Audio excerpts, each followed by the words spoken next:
Angela Marshall struggled through a lavish but sorely lacking lifestyle as a former NFL wife. Her autobiography, Reality to Rags to Riches: The Story and Life of an Ex NFL Wife. Angela has graced influential platforms across the globe, and she's also a featured author in the, I love this, Women Who Lead anthology that chronicles successful women across the globe. Stay tuned. You do not want to miss this interview. Have you ever felt like giving up, quitting, throwing in the towel? Welcome to Never Ever Give Up Hope featuring Carol Graham. She's an author, health coach, and motivational speaker. Backed into a corner multiple times in her life, Carol shares with you stories on how she overcame some of the toughest obstacles a person can go through in life, but refused to give up hope. Rather than admit defeat, an opportunity was presented, and it involves each and every one of you. Carol will feature spectacular guests who will share their messages of hope, encouragement, and their inspiration to prove why life's adversities only make you stronger. And now, welcoming the host of the show, here's Carol Graham.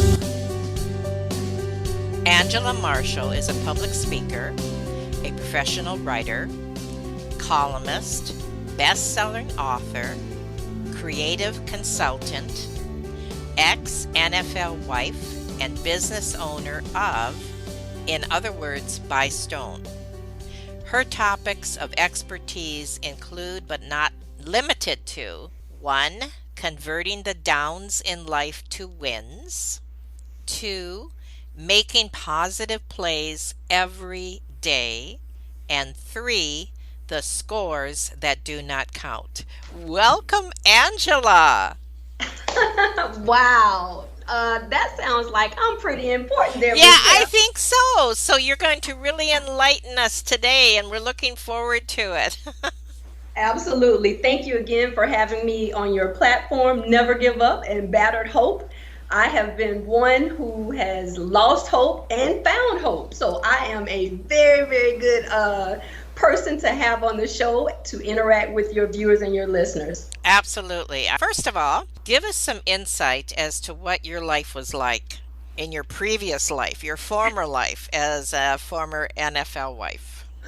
You know, you're the first person who has put it like that, and it sounds kind of comical when you call it like in the previous, like it sounds like a Joan of Arc type, like I'm coming back, I'm being resurrected from the dead. So thank you for that, because actually that's how it felt. Now, I do want to put out a disclaimer because I've had several people to send, messages or make comments saying that I was really belittling or demeaning the lifestyle of the NFL. I am not. That is not what my story is about. That is not what my truth is about. It's purely about me sharing the struggles and the growth that allowed me to become the person that I am today.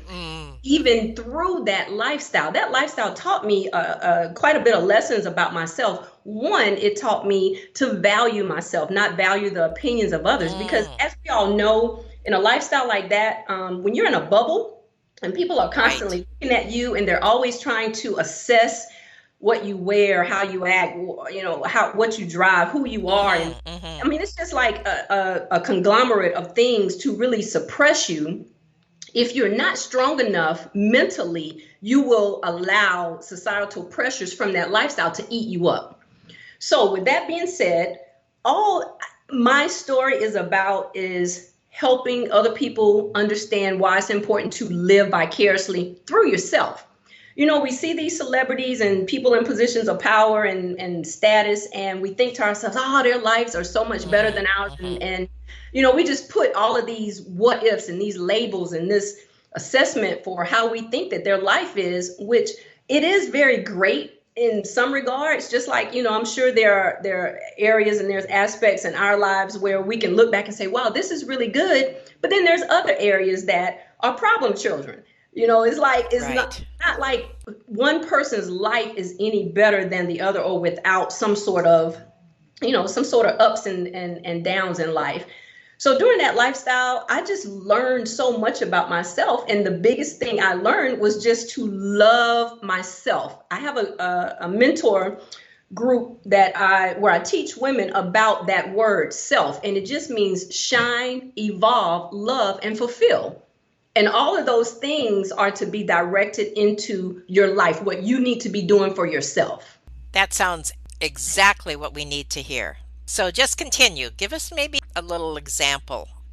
Absolutely. Well, as a human being, I think we have a tendency to put so much and pour into others and we forget about ourselves. I remember once upon a time, I was one who, again, loved my children to life. And at the time, my husband, other people pouring into them and their hopes and their dreams and their goals. But I forgot about me. So what self Oh. does is it helps you to, not be selfish and disregard other people, but it also helps you to do one of the most important things in that walk of life, which is to include yourself. Like, it is a true statement when people say, you have to learn how to love yourself first. You have to learn how to respect yourself. Hmm. You have to learn how to admire yourself. You got to learn how to uplift and encourage yourself before you can do it to others. And that is a road less traveled because we're always trying to be in service to others. And then we just kind of let our self care, our self awareness, everything about us, we just kind of let it, oh, well, I'll put me on the back burner. And that's just one of the things that we have to get so much better at. When you are at a point in your life to where, you really can define who you are as a person, it makes so much of a difference with how you operate in other people's lives. And I think from that standpoint, what the main thing to take away is to understand why we are to be in service to others and how we can turn that service around to ourselves.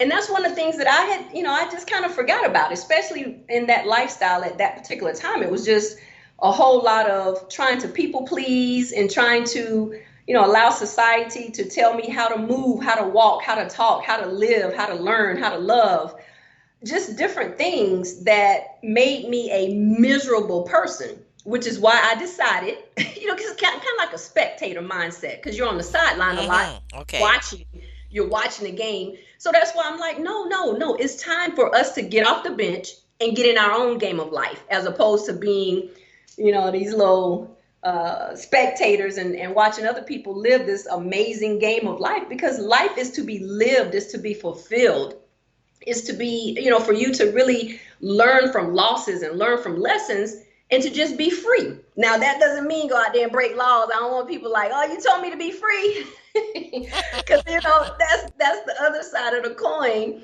But, obviously within tact and within decorum.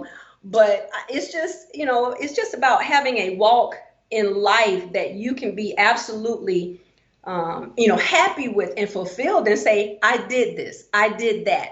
And I've lived, a very, very free and a very, very good life.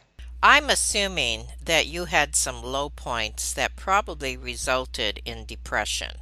It, Absolutely. so, how did you deal with that, and how long did it take you to overcome that and move forward? I think that the overcoming is never ending because I still, as a person, I have certain things within me and I can see it coming out in my behavior, in my interactions with others from time to time.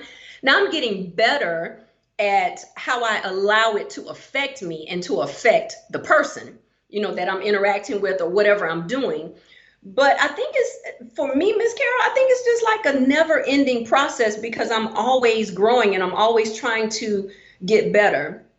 One of the lowest points in my life that I can remember, and this is so crazy, it's going to sound very like the irony of it. I, was in that lifestyle. And so, of course, you have different people doing different things for you, whether it's cooking or Hmm. cleaning Hmm. or whatever, because you have the means to be able to employ other people to be able to do things for you. Well, in my mind, at some point along the way, I felt useless. I felt worthless. Oh, interesting. I felt worthless. I had at the time a 2 and a 4 year old, and then they were 3 and 5, and so on and so on, because our son and daughter are 2 years apart. And I wasn't really doing a whole lot for them. Other people were doing things for them. Mm, So in my own brain, and again, like I said, this sounds really twisted. In my brain, I'm like, well, what are you here for, Angela? First I didn't know who I was. I didn't know right. why, what my purpose was in life. I just felt like, okay, I'm on this man who is a professional athlete, National Football League, and I'm just, kind of like a placeholder, just there to, walk beside him and nod. So, Right. and I just felt like I did not matter. Like my life didn't matter. My light didn't matter. My purpose here on life, on life didn't in life didn't matter, and I contemplated suicide. The turning point was the day that I had a really really bad headache, because again I had been I don't think I'd been out of bed in like maybe 4 or 5 days, Wow. and my Was that daughter, depression? Was that depression that was keeping yes, you? Okay. absolutely, again, like I didn't feel like I had a reason to even function or breathe in life. I felt like if I were to, take my life, nobody would even miss me at that point. Now, mind you, I have two wonderful children, and at the time, my ex-husband, even with our differences, now that I look back over things, he was a phenomenal provider. He was a great man. But because I had not placed or put any self-worth on me, in me, any Hmm. value in me, I didn't see the point. And so I had a bottle, because I used to get really, really bad migraines. And so I had a bottle of pills, and I actually had picked up the bottle. And my daughter at that moment, I think she was like 3, 4, maybe 4 or 5, she burst in the door. And we used to do this thing where she would say, "Mommy, mommy, mommy, I love my mommy." And then I would say, "Abby, Abby, Abby, I love my Abby." So she burst in the door at that time, and she was like, "Mommy, mommy, mommy, I love my mommy." So I took the bottle, the prescription bottle, and I Mm. hid it under my pillow, and I hugged her. And we kind of went back and forth or whatever. And I was like, "Okay, well, give mommy a minute. I'm gonna get dressed, and I'm gonna come out and play with you or whatever." And it was at that moment. Oh, Now, I've wow. had other depressing episodes since then, but I've never been to the point to where I felt like my life didn't matter. Out of the mouths of babes. Absolutely. She saved my life. Yes.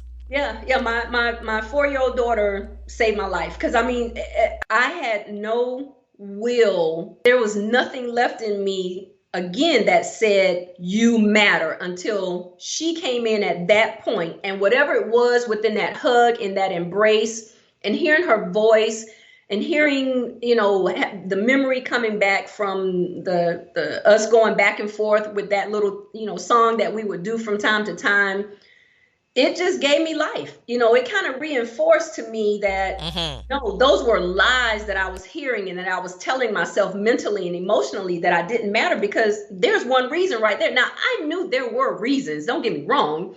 It's just that I just kept telling myself that I did not matter. It wasn't, external. It was all actually internal. It was all mentally, where I just kept telling myself these stories that were lies. So, along that same line, how did your lifestyle affect the kids? And also, after you were divorced, how did it affect them? Very, very good question there. I would say that the children adjusted really well during that lifestyle, because my ex-husband, and I'm just going to give a lot of credit to him, he was so confident and so set in who he was, that a lot of his practices and a lot of different things that he would do from time to time, they picked up on more of his Mm, gumption for life, or his zeal for life, than mine. So that's the first part of it. The second part, unfortunately, after the divorce, because they were 9 and 11, so you're talking about a mere, 6 years or Hmm. so. Hmm. Uh, After the divorce, I think that the first couple of years was really rough because our divorce was not really pretty. So, of course, we spent way too much time bickering against each other and Mm. talking, stuff that didn't really matter. And we kind of let them fall by the wayside, if you would. I mean, they were still in school and we did extracurricular activities and whatnot, and they seemed to be okay. But now, as adults, because they're 33 and 31, and we have different conversations with them, we found out exactly how they felt. Mm. Right during the all of the rigmarole and the chaos and all of the discord, we found out just how much of an impact and influence, negative impact and influence, our bickering and just craziness, immaturity, just how much it really impacted them. So going back, being able to apologize to the children, and then looking forward now, Hmm. because like we have grandchildren, so we're just devoted. We're committed to doing better and being better. So now we're taking all of the lessons from that, and we're trying to help them be better parents than what we were. We're taking ownership of different things that we just we didn't offer them at the time as their parents. And they are resilient and recognizing it no matter at what point in your life and apologizing and trying to, reaffirm that love and that strength that they needed from you, I'm sure has made a huge impact on them. Absolutely. And I think, again, when you talk about, like, even with the title of your show, Never Give Up Hope, I think a part of never giving up, never giving in, and never giving out is owning. You got to take responsibility and you have to take accountability for your life. That's for mistakes. That's for anything that has was once a stumbling block and now it's a stepping stone for you being able to reach back. And just like now, what your show provides for other people, it provides testimonies and messages so that Right. people know that what they're going through, you can absolutely grow through it and you can overcome it. And they're you know not alone. they're not alone. And that's the other thing with the whole celebrity lifestyle, because if I just had literally like a nickel for every time somebody has said to me, oh, I wish I had your lifestyle. Oh, I bet that lifestyle was this or that or whatever. And I'm thinking to myself, listen, just because you see the glitz and the glam, it doesn't mean that there wasn't some dullness and some desperation and some, disappointment. Everything is the same. The only thing at that particular time in my lifestyle that was not a problem was money. But everything else, Hmm. we had to face, we had to deal with. I mean, we were trying to raise children and we were young ourselves. We were thrust into this lifestyle of money. Neither one of Hmm. us Hmm. really, had the tools and the tips to successfully manage money and do what needed to be done. So I mean, it was a lot of growing pains. I appreciate you sharing that because that can't be easy either. And I appreciate you taking the position of I'm not perfect. For those that think that they're perfect, they're delusional. Exactly. Now, there are a few things that you said on your website that I'd like you to possibly expound on a little bit. And the first one is the scores that do not count. I think that is something my audience would like to hear about from you. Absolutely. How I came up with the scores that do not count is that is more for the societal pressures that are put on us from day to day. So, with people thinking that you're supposed to be a certain height and a certain weight, and you're supposed to live here, and you're supposed to, drive this, or the status, recognizing status and commas and zeros more so than the person themselves. That's how I came up with the scores that do not count, because when you place value on things as opposed to a person, it is a huge disservice. And to me, that is a score that does not count. So that's where that particular saying came from, because I've just been in situations far too many times where people, they think that having letters behind your name, or having, and again, let me put out a disclaimer. I'm not downing. I'm not, trying to be Of negative, course, of because I course. think accomplishments are great. I think goals and, aspirations are phenomenal. But when you put them above someone else, or over a life, that therein lies the problem for me. So, I've just had so many people that have viewed my, my life, my lifestyle, different things that I've been afforded the opportunity to experience. And they think that they've elevated me. They've elevated that situation, or they've elevated that experience. And I'm like, no, I mean, it's an experience. I'm thankful for it, but it doesn't make me any better than you. I mean, if it did, my marriage would still be together, but obviously I'm divorced. So that was a super fail, on my part. No amount of money could have kept us together. So if it was all about money, or if it was all about things, or status or something like that, we'd still be together, you know? I think you outlined that very well because society at large is guilty of that. And you made it very clear. And I think that we've come to a place, especially in recent years, where we don't possibly put them on pedestals like we used to. We're seeing them more as people. They are people first. I think you made that point very clear, and I appreciate that the scores that they have accomplished do not make them who they are. Absolutely. So And what then that's for all of us. I mean, yes, exactly. no That's what I'm matter saying. Absolutely. Yes. yep, no matter who you are. Yep. And now, this one is an encouraging word. You said converting the downs in life to wins. So, expound a little bit on that one. Absolutely. I have had so many opportunities to mess up in life. I mean, good Lord, if I just could write a book for each one of them and they became bestsellers, I would be, I would be phenomenal.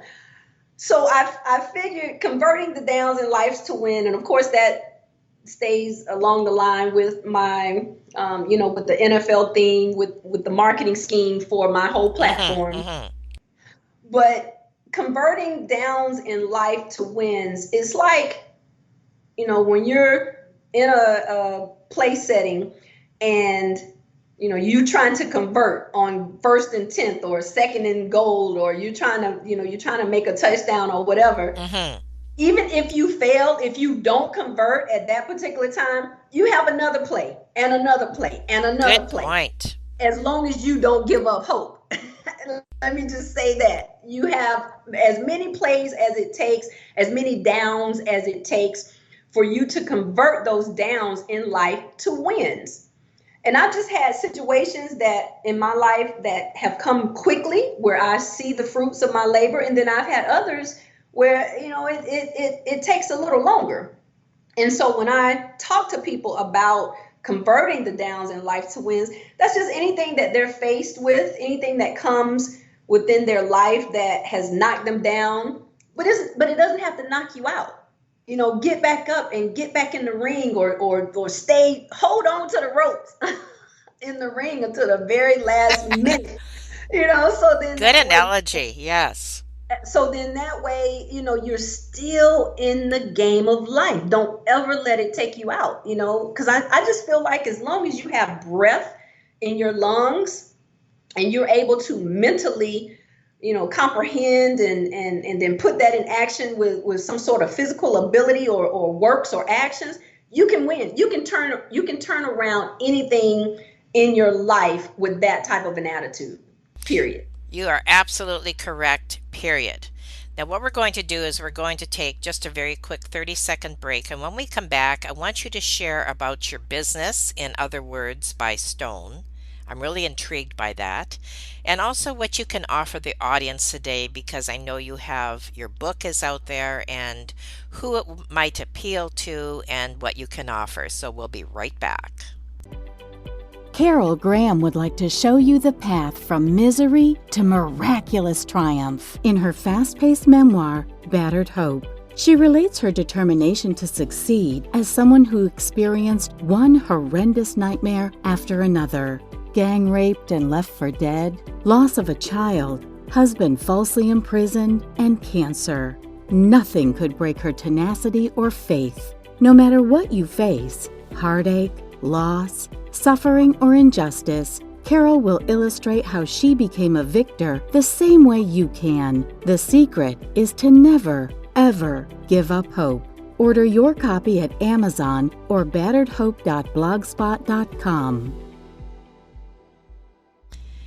I have been so enjoying listening to you share today. Your excitement, your energy, everything that you have shared shows someone who has maybe been knocked around a little bit, but you came out winning. You came out winning, and that's what you want to share with the audience. Never to give up, to keep focused on what you want to achieve. And I know that that is a position that you have taken not only by applying, some of the football analogies to your life, but also life in general. And I applaud you. So tell us now, first of all, about In Other Words by Stone. What does that mean? In Other Words by Stone is the business I created, and I am a creative content consultant. So I help people with their speeches, with their bios, with resumes. I do grant writing, bids, proposals, all things documents. Oh, really? Awesome. Also, here's a little tidbit. I'm also a ghostwriter. I have successfully helped 10 authors write and Wow. publish their books, and it's been an amazing journey. Now, how I came about the name of In Other Words by Stone is actually my maiden name. So, along the way, I would be like in conversation with people, and they would be asking for my suggestions or for my advice, or just asking for my thoughts, and then I would tell them, and then they would always say, so in other words. And so that's how I came up with it in 2016 when I started my company, In Other Words by Stone, because Stone is my maiden name. So I help, like I do slogans. I've done slogans for politicians, speech writing for politicians, for professors. I do manuals. Again, all things, anything that where you need a little creative flair, so that I don't want to use the word so that it's not so boring, because that can sound like I'm bashing, but there is just there's a Punch. yeah, right, to wording. So if I can change your wording and make it a little bit more inspiring and a little bit more catchy, then that's what my company offers to to different organizations and the clients that I have. As I mentioned before, the majority of my clients right now, they are authors. They are aspiring authors. Some are already, they've solidified themselves as best-selling authors. And so it's just, giving that extra spin on the verbiage. I had no idea. Thank you. That's very impressive. I'm Yeah, going to look forward to looking at your website a little more closer. I'm assuming that that is all there, correct? How people can connect absolutely. with you and what you offer, etc. Absolutely. 100% is all in full detail. What about your book? So actually, I have 3 books. The first book that I wrote is a compilation of poetry. And I always try to forewarn people and say that it is not a portrait book for the faint of heart, because the title of and it's not fiction. Okay, let me just put that out there. The title of the book is Lust, Lessons, Love, and Life. So what I did over an 8-year period was I chronicled and journaled and detailed every feeling. So everything that I went through, Mm, and I went through a lot. And let me just say this. I published the book in 2016, so you go 8 years before that. Okay, so okay. Okay. now a lot of the things that I went through then, of course, for a 49-year-old, I'm not facing those problems, but I was once then. So I chronicled, and then I published that book, the second book, my autobiography, The Story and Life of an Ex-NFL Wife. I just wanted to put my story out there, as I mentioned early in the, on your show, is to live vicariously through yourself. I really was tired of people just coming up to me and assessing what they thought my life was like. So I just wanted to put it in black and white, put it in, so that it will be forever and now blessed by my words, So I wrote that one, published it in 2017.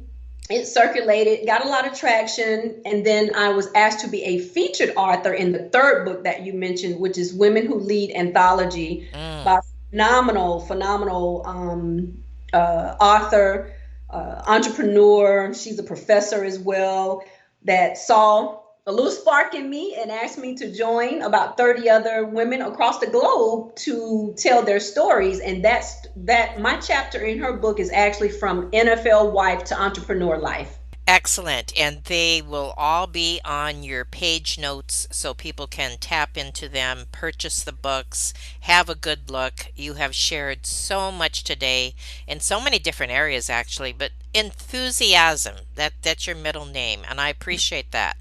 And we always need to be encouraged and enthused, because who knows where each of us is in our life. That doesn't mean we're going to stay there, but we do need that motivation and that excitement that you bring to the table. So I thank you.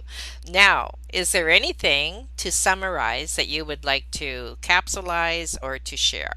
I just want to leave your amazing listeners with: success is a dish served only to the bold. So you have to be bold in living your life.